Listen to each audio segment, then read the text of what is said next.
Well, thank you very much for joining us on the city's summer sustainability series, looking at protecting our waterways. I'd like to kick it off and introduce Kimberly Valenzuela from our Stormwater Management Division or section. And it's great to hear, it's not something in California or in San Diego that we always think about. We always think it's dry.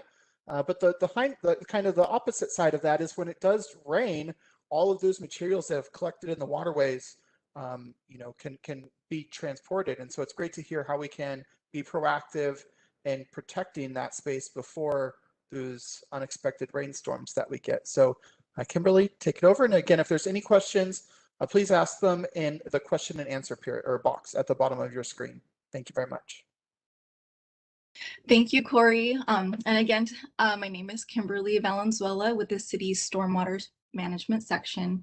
And today we'll be talking about how protecting our waterways actually start with our storm drains. So go ahead, Corey, next page. And so what is stormwater? Who are we? What do we do? We are responsible for the city's compliance with the San Diego Regional Stormwater Permit. And in order to comply with this permit, the city has developed and implemented several program compliance documents, such as the Jurisdictional Runoff Management Program, the Best Management Practices Design Manual, and the San Diego Bay Watershed Management Area Water Quality Improvement Plan. So some of our programming elements include annual monitoring of our storm drain system, inspections of businesses and even neighborhoods, watershed collaboration, enforcement of our stormwater ordinance, and we also provide public education to residents, businesses, and other groups like developers. So this is a diagram showing both the storm drain and the sanitary sewer system. You can see that there are two distinct systems that are not connected. So in general, drains that are outside are storm drains, which make up our storm drain system and also include a network of gutters, catch basins, and channels within our city. And they carry rainwater and non-storm water to nearby waterways such as the Otay River and the Sweetwater River. So any water or liquids that enter the system do not receive treatment before they're discharged to our waterways. And that's why it's so important to prevent pollutants such as pet waste or motor oil from entering our storm drain system, because they will be harmful to local animals and plants that live downstream. Drains that you find indoors, such as those in your home, so your toilet or kitchen sink, those are connected to the sanitary sewer system. So when you flush the toilet or wash your hands, that wastewater goes down the drains to the sewage treatment plant, where the wastewater is treated and cleaned before it's discharged to the ocean. So you may be familiar with beach closure warnings, especially after rain events. Just like what Corey mentioned, when it rains, it literally washes the city down and it's a shower for the city. So since it's washing everything down, everything you're leaving out, outside or anything that exposed to the rain, will contribute to the water quality in our bay. So we want everyone to do your part to minimize the pollution that we contribute. Next page. And so we all live in a watershed, and the gray line on this map shows the city of Chula Vista jurisdictional boundary. So you can see there are 3 major drainage basins within the city limits. So if you live in the north part of the city, you're likely to contribute to the Sweetwater River. And if you live along the Telegraph Canyon Road or on the west side of the city, you contribute to the Telegraph Canyon Channel or directly to the San Diego Bay. And you live in the southeastern or the southern part of the city, you contribute to the Otay River. So wherever you live in the city, your daily actions can contribute to the health of our watershed. So this is why we say the bay begins at your front door. We will go into some best management practices, or what we call BMPs, that you can do at home to help keep San Diego Bay clean and your neighborhood beautiful. And BMPs is stormwater lingo for pollution prevention measures. So some of the topics we will touch on include pool maintenance BMPs, yard and garden BMPs, and even grease and cooking oil BMPs. Next page. So when it comes to maintaining your pool at home, so for these pool spas and water feature best management practices, there are certain BMPs to keep in mind You do need to ensure that backwash water from pool filter cleaning is contained and discharged to the sanitary sewer system. And just a reminder, whenever I say sanitary sewer system, it's your toilet or sink or even a sewer cleanout. Make sure that you're capturing and disposing of any debris, sediment, and algae when you're cleaning your pool water. If your pool water needs to be drained, we recommend discharging the pool water to the sanitary sewer system or by slowly draining to the water to a landscaped or pervious area without causing erosion or discharging the sediment to the street. And if for any reason your pool water cannot be discharged to the sanitary sewer or landscaped area, we do allow you to discharge the water to the storm drain system, provided that it meets the following requirements. You need to ensure that the pool water is free of chemicals, including chlorine, is free of vegetation, debris, or algae, is at a pH of 7 or 8, and before discharging, ensure that the surface flow pathway is free of sediment and trash before discharging to the street. So that just means that you know, before you let loose on the water, take a walk down your street, make sure you find your nearest storm drain and look to make sure that the pathway that the water would be flowing through is free of leaves and dirt and whatnot. So quite a few things to take care of before you want to do that. So, you know, the easiest thing is if you can discharge it to the sanitary sewer, sometimes that's the easiest thing to do. Next page. Yard and garden maintenance, BMPs. So the main point we want to emphasize here is minimizing or eliminating over irrigation. This is the water that leaves the planters and the landscaping areas that flows into the sidewalk or into street gutters. And a couple of ways to prevent this is to adjust watering times to have shorter and more frequent windows, and to just address your sprinkler heads. So you can switch to a drip system where possible, or even switch to drought tolerant landscaping. And any irrigation water, just note that if it leaves your property and enters the city gutters, it is considered an illicit discharge. So if you do live in the city, you may have found that you've received a door hanger at your front door. And this is possibly because if the city staff has observed over irrigation at your property. And of course, we do want to minimize pollutants. So this means using fertilizers and pesticides sparingly and applying it during dry weather or when rain is not in the forecast. And lastly, of course, collect your leaves, your grass clippings, and dirt so that it doesn't enter the storm drain system, and doing so using dry methods, so sweeping versus hosing down. Home improvement BMPs. So cleaning, this includes cleaning with dry methods, like I mentioned before, sweeping rather than hosing down, absorb any spills or with rags or kitty litter, and collecting or redirecting water from power washing to pervious surfaces.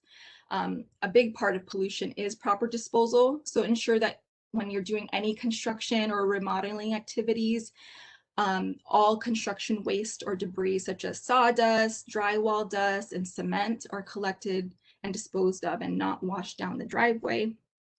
Also note that your oil-based paint should be disposed of to the proper facility, including the household hazardous waste facility or any paint store that can recycle paint. Water-based paints can be set up to harden and then disposed of to the regular trash. Pet waste BMPs. So, I mean, this is pretty obvious. Just pick it up, dispose of it into the trash. Be a responsible pet owner and a good neighbor, and always pick up after your pet. Many city parks do have pet waste stations for the public to use, so please utilize those. Note that any pet waste left on the ground is not considered fertilizer and can harm the waterways by allowing bacteria to enter the storm drain system and eventually to the San Diego Bay.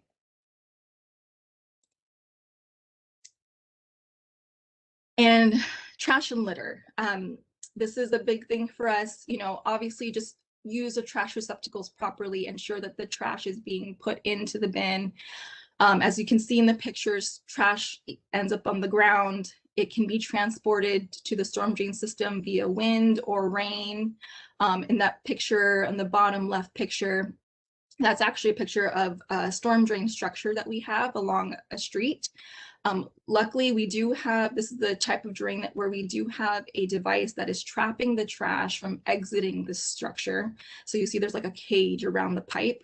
It's doing its job of keeping the trash away from the pipe and from further discharging. But that is also something that our city staff has to go out and regularly clean. So you can see there's a lot of trash in that structure there. But of course, the next picture, what happens when we don't collect our trash or we don't have these regulations? It's, our waterways could look like this. So that looks really bad. Another thing to look out for cigarette butts. We do always find cigarette butts in large amounts, whether it's during cleanups or even just walking down, like say Broadway or Third Avenue. Cigarette butts are always seen. So that is considered litter and trash. The city does have multiple cleanup events that the public can participate in, including Creek to Bay, Coastal Cleanup Day, and Beautify Chula Vista. So please visit the CLEAN webpage for more information, and we will provide that information towards the end. The city also has additional statewide requirements for trash, which we need to meet by 2030, so you can easily help by throwing away your trash in the proper receptacles. Next page. Cooking oil and grease. So it may not be, it's obvious in the picture there that why cooking grease is a pollutant, what we consider a pollutant, but also note that fats, oil, and grease should be scraped into the trash and not down your sink. Cooking oil that's disposed in your sink can harden over time and eventually cause a sanitary sewer overflow, which then goes and discharges to the storm drain system. So this is another way that you can prevent pollutants is properly disposing of your what we call FOG, fat, oils, and grease. And in order to do that, you can dispose of your cooking oil in a sealed container and into the trash if it's in small quantities. Small amounts can be cleaned up with a paper towel or a rag and thrown in the trash. But if you're a grease generating business, such as a restaurant, you should have a contract with a grease hauler to properly manage and dispose of grease waste. And the picture above shows a grease bin at a restaurant, and this would be considered a violation during our inspection process. So proper grease disposal is a BMP we inspect during our annual inspection program, and we are actively having businesses correct that. And in a few slides, Joe Coppola will give you some more information about disposal to the hazardous household waste facility. Next page. Automobile maintenance, BMPs. So obviously automotive maintenance can create and generate many pollutants that we want to keep out of our storm drain system. So when auto repair is conducted at home, ensure that drip pans or spill kits are nearby to collect and clean any leaks or spills that may happen. And we strongly recommend to wash your car at a commercial car wash, because it not only prevents soap and water from entering the storm drain system, but it can also help conserve water. But if you do want to wash your car at home, drive it onto the lawn or an unpaved surface and do the washing there, so you can minimize the runoff that's leaving your property as you do your car wash. And of course, remember that automotive fluids should not be poured into the sanitary sewer or storm drain system. So please take it to a certified collection center or the city's household hazardous waste facility. And Joe Coppola with the environmental services section will tell you more about what to do with your automotive fluids.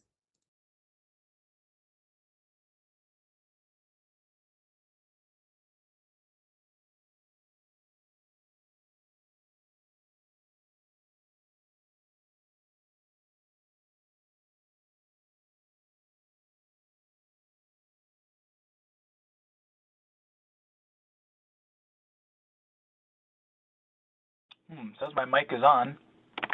I hear you. Now? Yeah, you're good. Okay. Sorry, I'm using my desk phone. Sorry about that. Okay. Yes, thank you, Kimberly. So as Kimberly mentioned, automotive fluids, they can be quite harmful, not only to our land, but also to our waterways. So things like motor oil, brake fluid, coolant, they need to be disposed of properly. So if you change your own motor oil, like I do, what do you do with it? Well, you can bring it to any number of certified collection centers, and they're located throughout the county. Um, and these are in places like auto parts stores, so think of AutoZone, O'Reilly Auto Parts, Pet Boys, independent auto shops, car dealerships, places like that. They're all set up to take used motor oil. And they also will accept filters. So metal filters, paper filters, those are recyclable. Well, not the paper filters, but the metal filters are recyclable. They just need to be drained, and those you can take to those certified centers as well. And you can bring up to 5 gallons of used motor oil to the certified collection centers. And if you'd like to find a certified collection center near you, you can visit CalRecycle's website. It's listed right there on the slide, calrecycle.ca.gov/usedoil/recycle. And then other automotive fluids can be taken to our household hazardous waste facility, as Kimmy mentioned. It's free of charge. That's things like brake fluid, coolant, because the certified centers will not take those items, just use motor oil. So you can take those to the city's HHW facility free of charge. Just bring proof of residency, and the information is right there, 1800 Maxwell Road, Wednesdays and Saturdays from 9 a.m. to 1 p.m. And then to touch back real quick on what Kimberly mentioned a few moments ago about used cooking oil, the facility does accept used cooking oil as well.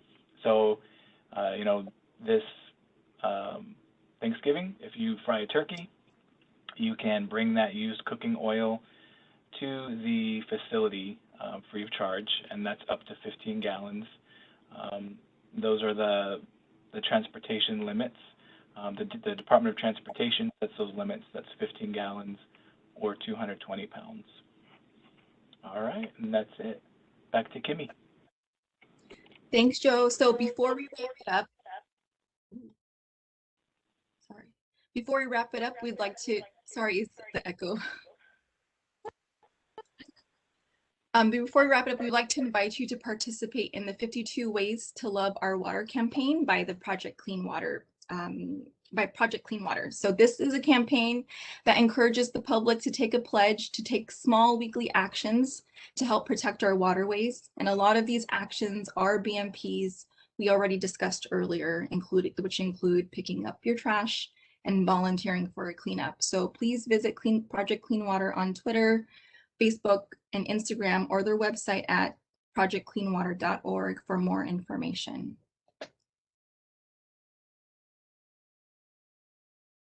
And lastly, please visit us at our website for more information.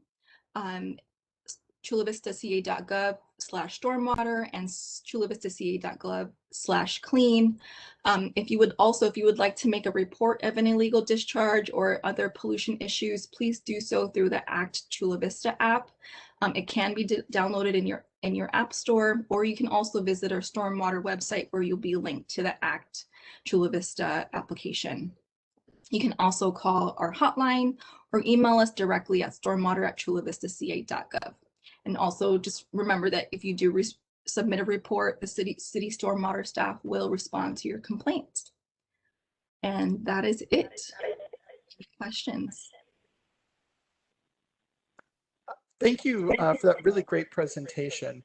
Like I said, it's one of those things that you don't always think about, but is really important, because I do, it's really great to remind ourselves that the bay or the ocean where these waters end up eventually is our communal, bathtub for a lot of ways. Like it's the resource we all share throughout our community. For sure. So one of the questions that we received so far was, and if there's any more questions, feel free to ask them in the question and answer box. We'll have time to talk about them. One of the questions was, what are the best or worst irrigation systems for a yard? Ooh, I mean, I'm no landscaping architect or expert, but I guess it just really depends on the type of landscaping you have. If you have drought tolerant landscaping that uses minimal water, so you probably don't even need to have a system. You can probably just hand do it once once a week. If you have turf, like which majority of people do have, I mean, I think the best way to get adequate coverage is through a sprinkler system. But it is, like I mentioned, adjusting how you're watering. So instead of doing a 15-minute or 20-minute watering window, maybe breaking it up into 5-minute windows 4 times a day. Obviously doing it during the nighttime or at dawn or dusk time, not when the sun is out, so that's not evaporating your water as you're watering. But yeah, I think it really just does depend on the type of landscape you do have at home.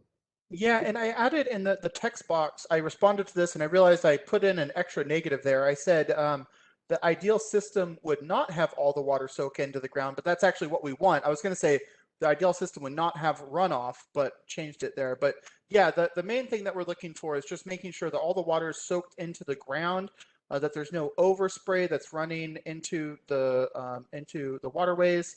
It's also important if there is any water, like to make sure that there's not a lot of overuse of pesticides that can then get washed out into the waterways. And I included a link from the San Diego County Water Authority. Their watersmartsd.org website has some really good information.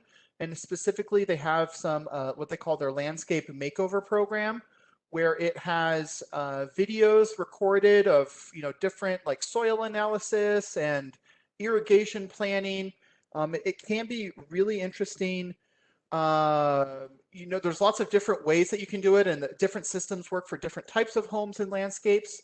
But they go over and provide a lot of information on that website. So if you're interested, I'd encourage you to check out the San Diego County Water Authority Landscape Makeover Program. Great. Second.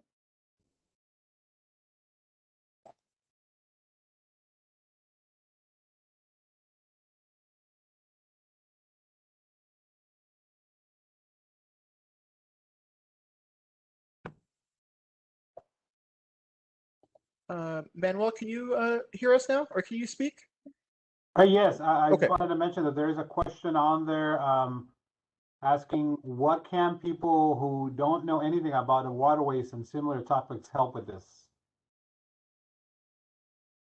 Oh, I guess, yeah. So Project Clean Water is actually a really good resource for that. That is a collaboration amongst all the jurisdictions within San Diego County. So no matter where you are, there are anything that's on there will help with the watershed and the waterways in our city, in our county. There's a lot of information. It includes all of the plans that we have to implement as a city to meet state requirements. Or you can also just visit our stormwater website at chulavistaca.gov/stormwater for more information. Thank you, Kim. We have another question. If you could start a campaign or petition for anything, what would it be? Oh, that's a good question. I would say it's probably for the number one thing in Chula Vista, it's going to be for trash or over irrigation. Trash, like we mentioned, there is the statewide amendments that were just recently implemented where the city needs to meet certain goals by 2030 for trash specifically. So that would be one. And also over irrigation. Not too long ago, I guess a few years back, the state made irrigation water or over irrigation at least an illicit discharge. So before it was allowed, but not more than a decade ago, it was changed so that that's now an illicit discharge. Not a lot of people know that. So, those are probably the two topics I'd want to start to get more information out to the public for. Great, thank you. Then we have a more of a suggestion, not a question, on watering turf. So run your sprinkler system 2 to 3 times a week with a 5 to 6 minute run, followed by another 5 to 6 minute run about 30 to 45 minutes later. So this is to avoid over irrigation, which, as to your point, Kimmy, just overwatering and all those. So I do have a question as far as reporting when we see irrigation that's really running and not really benefiting the intended, I guess, property. Sometimes we drive by or walk by either a school or a mall or a business, and we see water just really just going down the storm drain instead of really watering the turf. Is there any way to report this to the local agencies? Yes, so Corey, if you can go back to the contact information and leave that slide up, you can report any illicit discharge or illegal discharge to Actual Vista, especially when it comes to businesses or HOAs. You know, we do want to get on those groups more versus a resident. I mean, we will provide education either way, but those who are, you know, businesses and conduct business, or if they're a developer, construction site, if they're the ones discharging stuff, we do want to get on that. When it comes to residences, we just do provide information, but if we do get repetitive or consistent reports about a certain area, location, or house that's always discharging, then, you know, we do move up to higher penalties or just go up the enforcement chain from there. But we do like to provide education first. Sorry. Yeah, no, and then for properties where their irrigation system might not be up to par and water's really not you know, reaching with its intention, like the turf or the plants. That's also, I mean, I would hope that the businesses will be appreciative that you report to them that this water is not really, the system's not really working properly and they're wasting water away. Oh, for sure. Yeah. A lot of times people just don't even realize, you know, what's going on. They're not paying attention to the land. You know, you just hope that the landscape contractors are taking care of everything. So usually that's what it's all about, just pointing it out first. Usually we'll just go out, you know, get in contact with the HOA or the property manager of the property, and just help them address it. So it's more of education. Be like, hey, you know, this is an illicit discharge. You needed to take care of this. You're, you know, wasting water at the same time. So we definitely will work with businesses and residences to get their system into compliance. Thank you. Another question is on the penalties for the city. If we're not in compliance with the state, is there major consequences for us? I mean, potentially, yes. So, you know, not only the state, but there are, and you know, NGOs and other third-party parties, groups that, you know, are on a lookout, you know, citizen watch for, they want to make sure that cities and local municipalities are keeping up with state requirements. So, you know, that is what gives us our job, is to keep in compliance. And I mean, there are potentially monetary penalties that we could receive if these requirements are not met.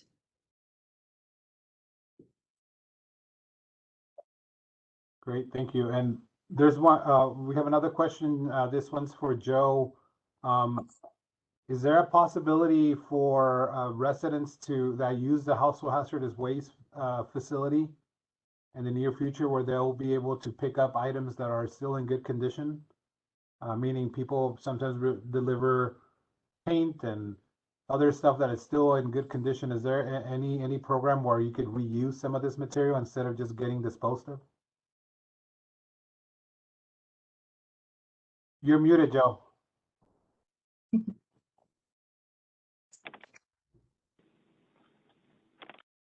should be good to go now, Joe.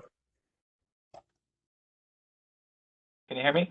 Yeah, we can hear. Yes. Okay. So yes, there is a program that's in the works, a reuse store that we are constructing, and residents will soon be able to visit that. It will be located at the city's household hazardous waste facility, and they will be able to go there and get things like paint, household cleaners, car fluids, things like that, that are new, because we won't accept any kind of car fluids that are opened. But you know, paint maybe that's half used or something, we will have that in the reuse store for residents to use, and they can also drop off items, of course, because that's how we'll get them. So we'll be able to accept items to, you know, gently used things that we can put into the reuse store for residents to pick up for free. So hopefully we will have that program up and running, I'd say, by late summer, early fall. Thanks. Does that also include like electronics? Or is it just? We won't have electronics in the reuse store. You can bring electronics to the facility, like e-waste, you know, broken TV or radio, anything like that. We will accept those. But yeah, as far as having those items in the reuse store, no electronics. So good practice, if you have a project at home before going to Home Depot, you could always stop by the facility to see if you get some reusable stuff for free. Yep. Cost savings. Great. Great. Well, thanks. Corey, you want to wrap it up? Yeah, thanks again to all the speakers for that great information. I know I'm definitely, like I said, it's not something that I always think about, but it's a great area where people can have a lot of impact. You know, and one of the tips that I really liked and I, you know, had never really thought of before was walking down from your house to the nearest storm drain and making sure that that area is clean. You know, I've been walking around our community a lot recently and hadn't really thought of that. So it's a great little thing to add to keep our waterways clean. So thank you very much for that. Before we go, I just wanted to mention the upcoming webinars again, as I did before. I'll let you know that we'll be having the next webinar on August 5th. Again, looking at the new organics waste law. And that's going to impact what kind of food waste we can compost. So again, I'm very excited about that. Some energy benchmarking, the recycling on September 2nd, and then September 16th we'll be finishing our webinar series with the zero waste plan, which is also really exciting. I feel there's a lot of great work that's coming to fruition here. And then finally, those previous webinars that are recorded. So with that, we'll finishing this webinar, but thank you again for attending. And if there is any information, feel free to reach out at the contact information that was provided. Thank you all very much.